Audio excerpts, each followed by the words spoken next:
Do you believe that a single gunshot could bring down an entire underground empire that had existed for a full decade right in the heart of America? In Minneapolis, what appeared to be an ordinary traffic collision accidentally exposed a terrifying criminal network where the masterminds were not street gangsters, but rather people wearing the robes of judges and the badges of police officers. How could such a corruption ecosystem operate so smoothly right under the nose of the authorities? Let us delve deep into the darkness to find the answers that the mainstream media still seems reluctant to reveal. Let us begin this story with a warning bell from Fox News, that familiar sound, but this time carrying a strangely heavy weight.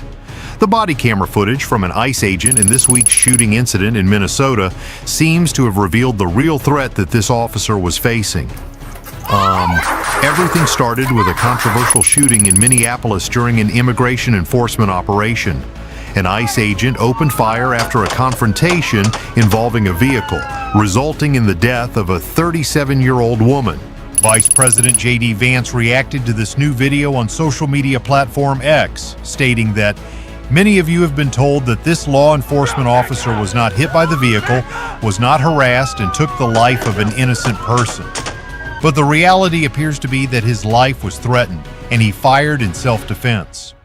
Federal agencies assert that the agent acted to protect himself, while the incident immediately sparked public scrutiny and protests.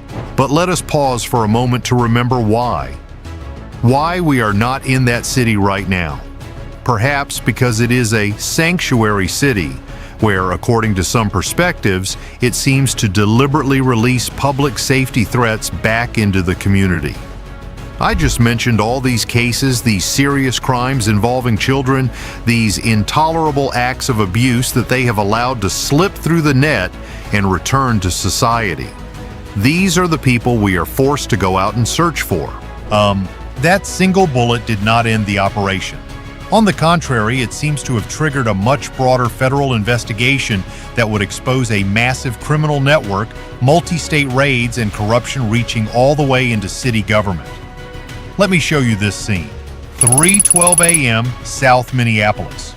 While the entire city was sound asleep, unmarked federal vehicles had turned off their lights and rolled into position around a 14-story hotel near the highway. In just a few seconds, all exits were sealed off. The elevators were frozen between floors. The stairwells were seized by fast-moving, low-profile armed teams. Doors were breached without warning. Flashlight beams sliced through the dark hallways as agents shouted commands.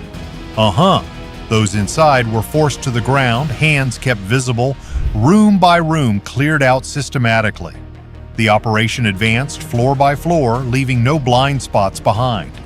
In less than 45 minutes, ICE, DHS, and DEA had detained 236 illegal immigrants, nearly 180 of whom were Somali citizens. Luggage was torn open. False identities collapsed. Agents recovered 127 fake passport stacks of prepaid phones and envelopes of cash hidden in ceiling panels. Then the operation seemed to take a darker turn. Search teams discovered 39 firearms, including loaded handguns and assault-style rifles. In maintenance rooms and locked suitcases, they confiscated cocaine and other dangerous compounds packaged for distribution, not personal use. The total amount of cash escalated past the $4 million mark.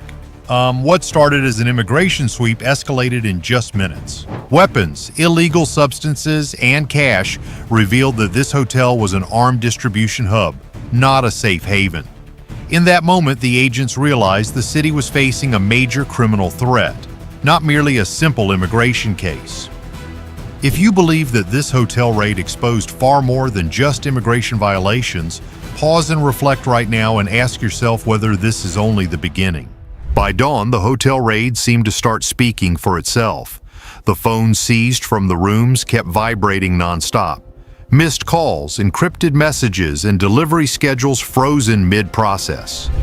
DEA analysts worked through the night, cross-referencing numbers, locations, and names pulled from burner devices and forged travel documents. What at first appeared to be scattered trafficking operations began to coalesce into a single unified structure. At the center were two names that did not fit the street-level crime model. Khalif Nurelmi, 45 years old, a Somali origin judge with a spotless public service record. Hoden Ela Noor, 42 years old, a licensed attorney practicing immigration and criminal law in Minneapolis. On paper, they were pillars of the community, but in reality, investigators believe they were the architects. According to evidence gathered from the hotel and linked storage sites, this couple had spent nearly a full decade building an underground pipeline. Somali migrants were smuggled into the United States, provided with fake identities, and absorbed into the network as drivers, warehouse guards, and couriers.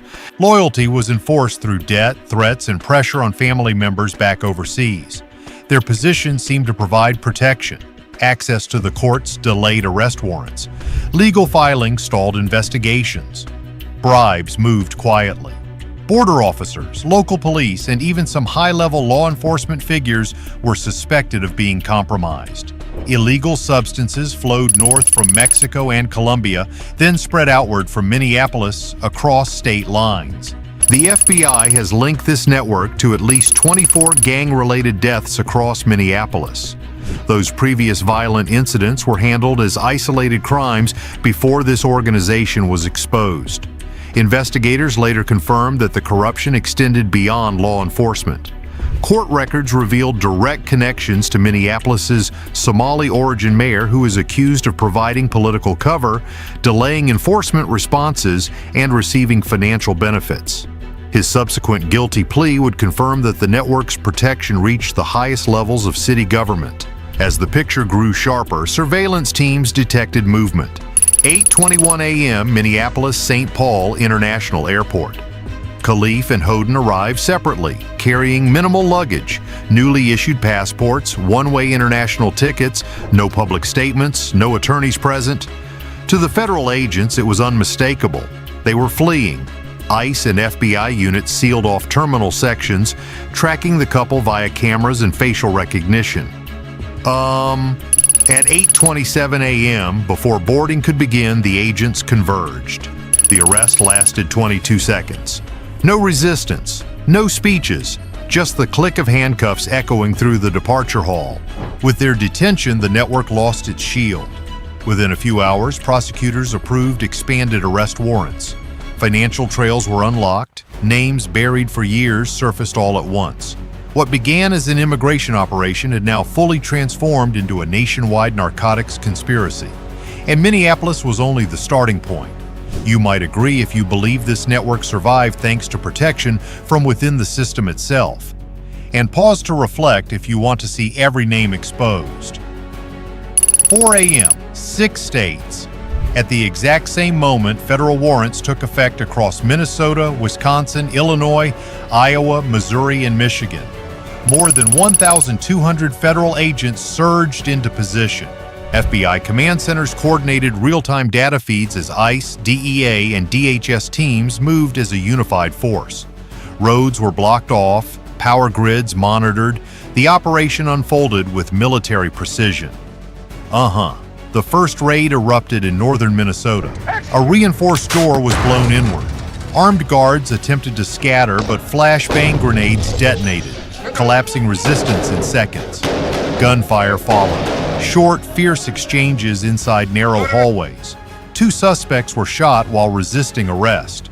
A federal agent was shot in the shoulder and pulled back behind cover as the team advanced. 4:18 a.m., Milwaukee suburbs. A converted auto shop had turned into a battlefield. A suspect opened fire from an elevated platform. Agents returned fire, neutralizing the threat. Inside, pallets of contraband were stacked shoulder high. Bricks of cocaine were stamped and sealed, fentanyl vacuum-packed by the kilogram, ready for immediate shipment. 4:37 a.m. South Chicago. Simultaneous raids struck a multi-story apartment complex across 3 floors. The suspects fled through stairwells and onto rooftops.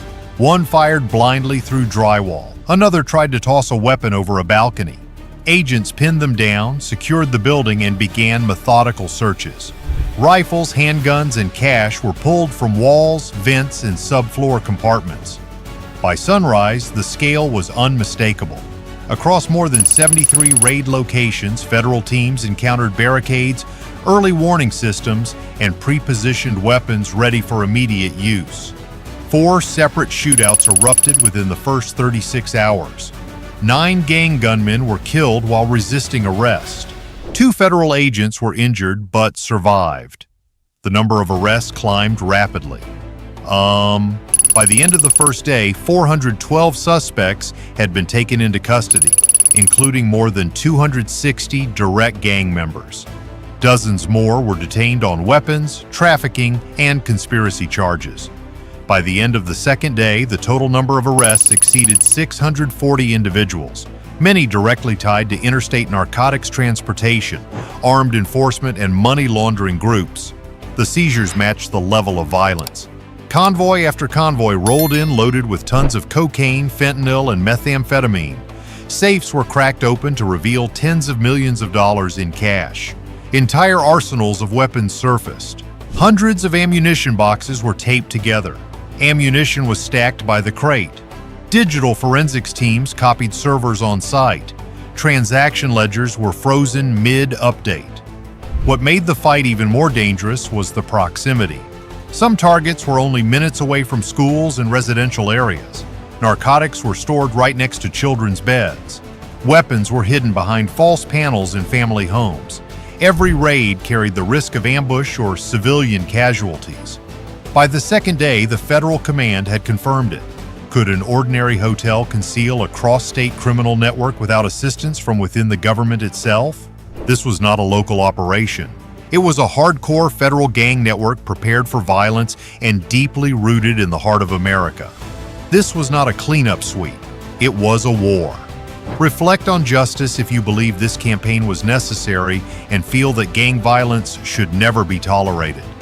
As the dust settled from the 6-state sweep, investigators began to reconstruct what the network had done long before anyone noticed it was there.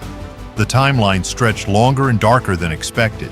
Financial records, encrypted ledgers, and witness testimonies showed that this operation had been running for nearly 10 years. What began as small-scale smuggling had grown into an industrial pipeline.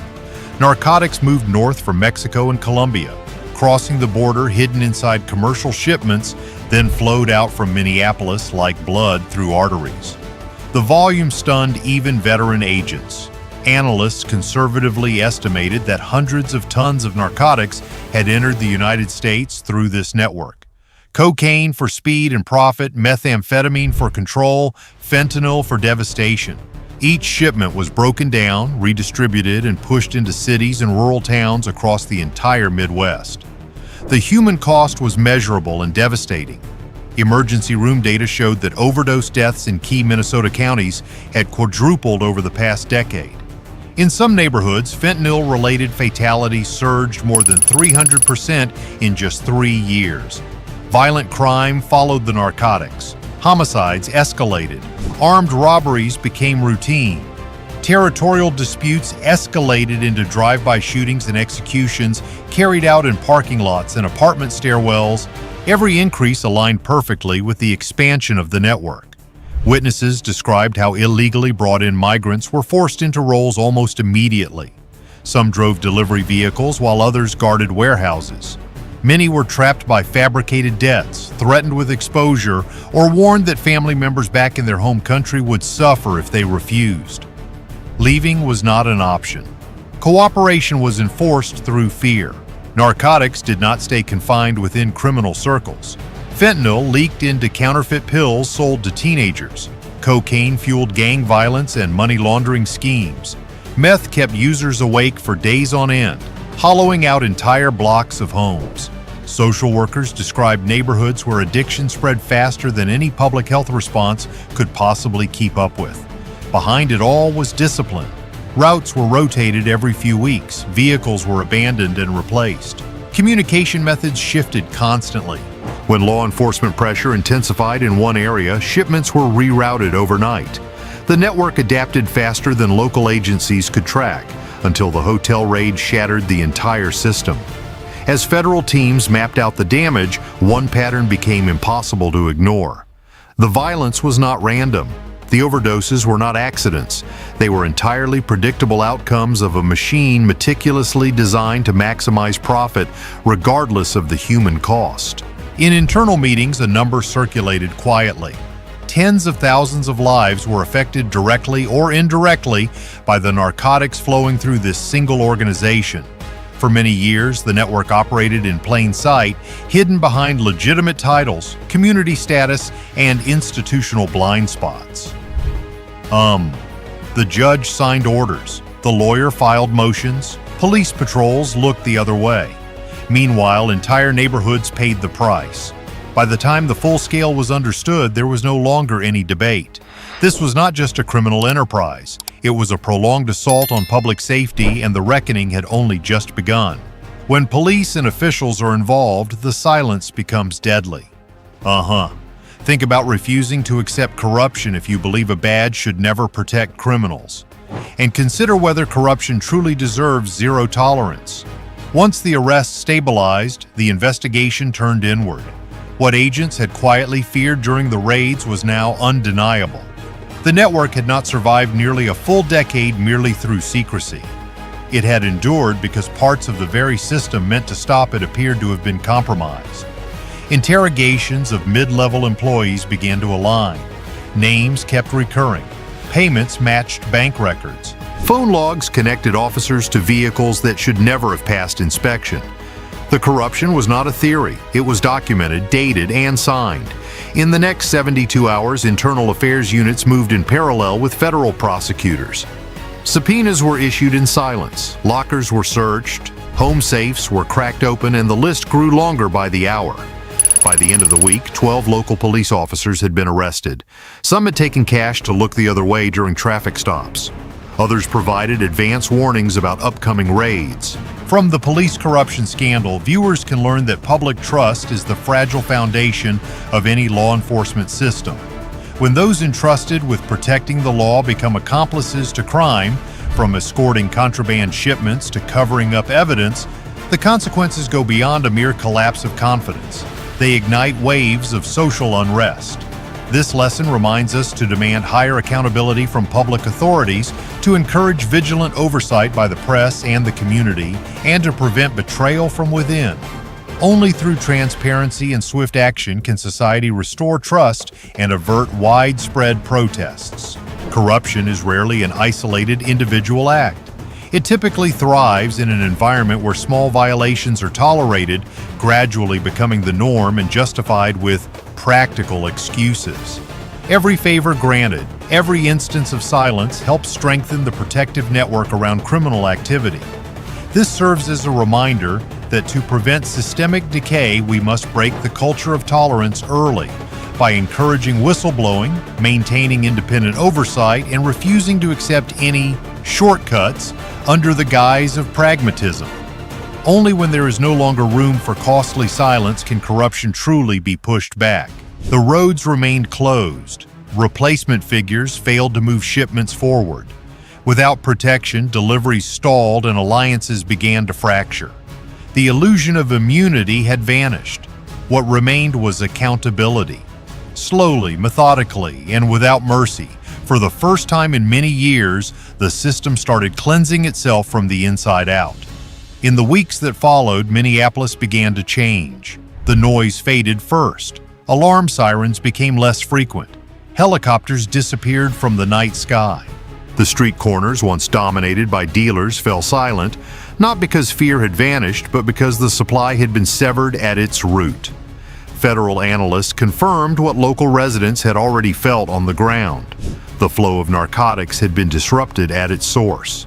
Within 30 days, overdose admissions at key Minnesota hospitals dropped by nearly 40%. Street-level seizures declined, not due to slower enforcement, but because the distribution networks themselves had collapsed. The dealers who once operated openly either disappeared or turned on one another. The war on drugs in Minneapolis represents an impressive yet deeply tragic victory for the American law enforcement system. What began as a seemingly minor shooting incident led federal authorities to successfully dismantle a massive network that had operated for nearly a decade, seizing hundreds of tons of narcotics, making hundreds of arrests, and bringing down a devilish alliance between officials, police, and criminals. However, the human cost was staggering. Tens of thousands of lives destroyed and thousands of families shattered. It proves that internal corruption is the most dangerous enemy of all, and only by boldly exposing it can society truly hope to heal. From the scandal involving Khalif and Hodan, viewers can draw a profound lesson about the power of justice and the fragility of authority. When positions of power are abused to manipulate the system, the consequences extend far beyond individuals and can spread, unraveling deeply entrenched networks of corruption. This serves as a reminder for us to remain vigilant against unusual signs in society, to promote transparency, and to demand accountability. Let us remember that today's silence may conceal even greater risks tomorrow, and only through collective action can we prevent the potential storms that lie ahead. The biggest lesson from this event is the need for vigilance in the face of seemingly perfect facades. We often tend to place absolute trust in titles, credentials, or positions of power, forgetting that the system only functions fairly when there is active oversight from the community. The erosion of institutions does not happen overnight. It creeps in through every decision that is deliberately ignored. Therefore, each of us must maintain a critical mindset, refusing to accept unusual silence because our own indifference is the most fertile ground for corruption to take root and flourish.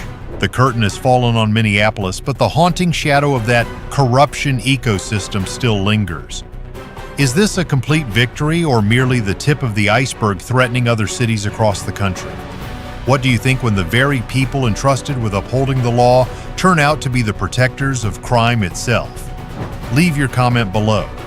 In your opinion, how many more devilish alliances like this are still operating in the darkness that we have yet to uncover? Don't forget to like and subscribe so we can continue exposing the next secrets together.